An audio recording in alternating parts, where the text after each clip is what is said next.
মাত্র 10 মাসের নিজের শিশুকন্যা ও স্ত্রীকে খুনের মামলায় স্বামীকে যাবজ্জীবন সাজা। আরো একবার আপনাদের জানিয়ে রাখি, নিজের শিশুকন্যা ও স্ত্রীকে খুনের ঘটনায় যাবজ্জীবন সাজা স্বামীর। পুলিশ সূত্রে খবর, হরিহরপাড়া ব্লকের চুয়া গ্রাম পঞ্চায়েতের ছাতিমতলা এলাকায় বছর 4 আগে ঘটে গিয়েছিল এক হৃদয় বিদারক ঘটনা। মাত্র 10 মাসের নিজের শিশুকন্যা ও স্ত্রীকে নির্মমভাবে খুনের অভিযোগ ওঠে স্বামী মিলন শেখের বিরুদ্ধে। দীর্ঘ 4 বছর ধরে চলে মামলার শুনানি। অবশেষে বুধবার আদালত দোষী সাব্যস্ত করে মিলন শেখকে যাবজ্জীবন কারাদণ্ডে দণ্ডিত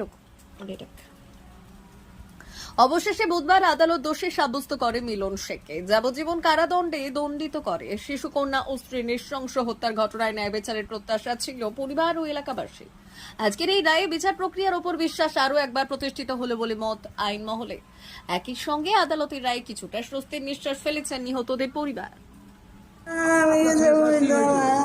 আমার ছেলে সাথে কিছু হয়নি, কাজে ঝামেলা কিছু নাই বাড়িতে। আমার ছেলে বাড়িতে ছিল না, 11টার সময় বাড়ি থেকে বেরিয়ে গেছিল।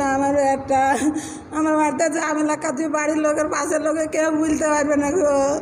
আমার বউ দোকান দেয়, ছেলে রাতে ভাত খাইলে শুনলো ভালো মানুষ। আমাদের ঘরে আমরা শুনো অত দূরে বেটার ঘর, এত দূরে আমাদের ঘর গো।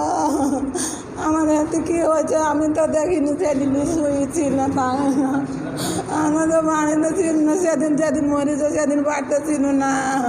আপনার ছেলে নামে অভিযোগ করছে বাচ্চাকে আর মাকে মেরেছে। মা নেই পড়েছিল, আমরা বাড়িতে ছিল না। সেই মরা দেখতে গেছিল, সেই আমার ছোট ছেলে মিলে গেল না গো। আমরা খবর দিতে দেখুন দেখছি ঘরে শুয়ে আছে ছেলে। আমরা কি করি বলবো, আমি তো জানি নি, দেখিনি, তা আন্দাজে কি করি বলবো, আমি তো বুঝতে পারবো না। আমি জানি নি গো।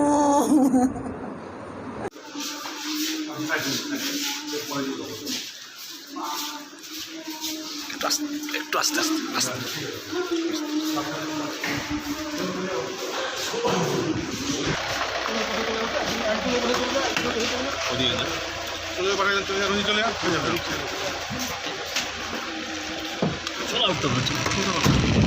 ভাই কি করেছিল তুমি?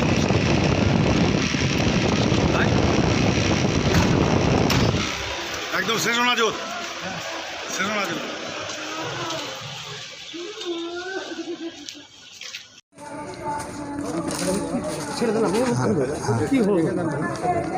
আজকে হরিহরপাড়া থানার একটি কেস